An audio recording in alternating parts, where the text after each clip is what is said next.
găsit! Secretul vieții ușoare este echilibrul. Starea de bine nu se rezumă doar la sănătatea fizică. Suntem o construcție, o unitate formată din minte, corp și suflet. Iar echilibrul real apare atunci când ne îngrijim pe toate. Mintea are nevoie de informație sănătoasă și educație. Corpul are nevoie de hrană adecvată, mișcare și monitorizare medicală periodică. Sufletul are nevoie de reglare emoțională, conștientizare și sprijin. Suntem minte, suflet și spirit. Nu suntem doar corpul fizic. Iar adevărata stare de bine apare atunci când ne ocupăm de această unitate și înțelegem ce funcționează și ce nu. Avem grijă de minte prin informația sănătoasă pe care o consumăm. Filtrăm din mediul înconjurător ceea ce ne folosește și ne hrănește. Creierul are nevoie de educație, acesta fiind modul lui de funcționare, modul lui natural de funcționare. Corpul are nevoie de hrană sănătoasă, adaptată nivelului de mișcare pe care îl avem zilnic, de nutrienți care să-l susțină și verificarea regulată a analizelor medicale, cel puțin o dată pe an. La fel de important este să avem grijă și de suflet. Ce simțim? Cum ne reglăm emoțional? Cum cerem ajutorul atunci când nu mai știm ce să facem și stăm în aceleași gânduri și obiceiuri care nu ne aduc schimbare, ci ne mențin în aceleași rezultate?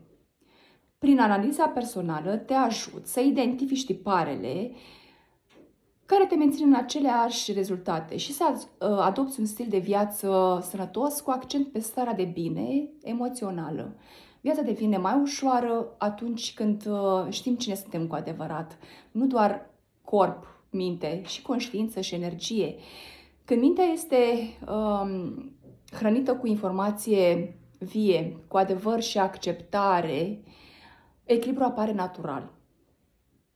Problema apare atunci când ne uităm la aceleași gânduri și obiceiuri. Einstein spunea: nu putem obține rezultate diferite făcând mereu aceleași lucruri.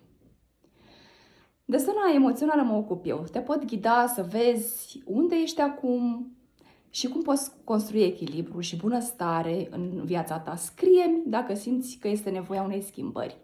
Te ajut să înțelegi unde te afli în viața ta și să faci schimbările necesare pentru echilibrul emoțional și un stil de viață sănătos.